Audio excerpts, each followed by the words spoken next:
In July 2014, Georgie, my then 5.5-month son, died of an aggressive form of leukemia.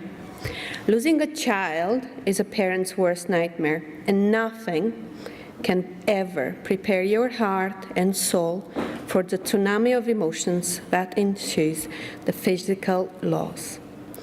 What I was never prepared for were what the specialists call secondary losses of my faith, friends, and my identity, which have proved to be as traumatic as the loss of my beloved son. In the aftermath of his death, shock was soon replaced by anguish and then anger. I had been raised to believe in a God who cares for us and loves the little children. But being on that cancer ward with my baby and seeing the extent of suffering and misery that children go through every single day made me doubt that belief. I was told that people in church were my brothers and sisters in Christ. But once George's body disappeared in a plume of ashes, I found myself utterly alone in the face of the most terrifying giant, grief, as most of them disappeared as well.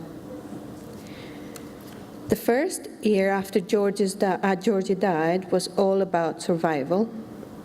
I had short-term memory loss due to the trauma we had suffered, and my energy was entirely consumed in the cruel game of what I now call relearning to live.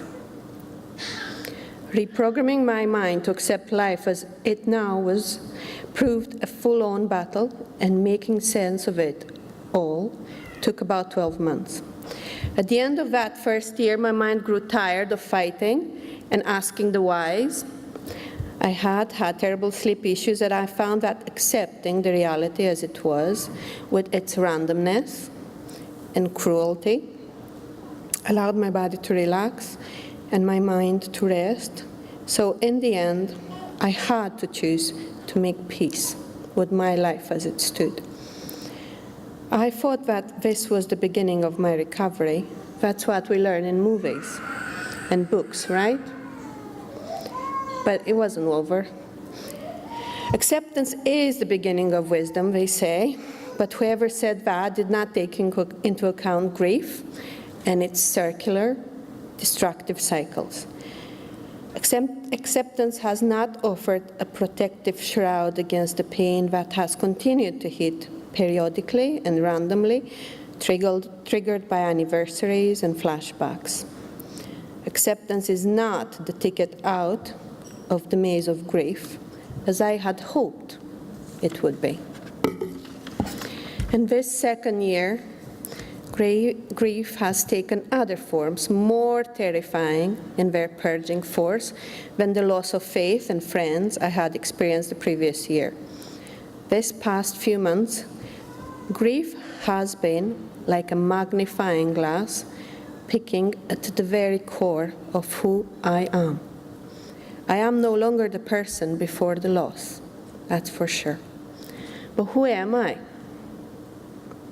I am a strong, determined mom who needs to find a new meaning to her life. I was robbed of my child, and with him, I was robbed of my identity as a mom, a wife, a human being. This past 2 years have all been about tearing down in order to rebuild a life in which I feel happy and in charge. I am still very much on the path. I know now that I can survive the unthinkable, the unmentionable, but can I also find new meaning to my life out of the immense sense of loss I have been experiencing? Only time will tell.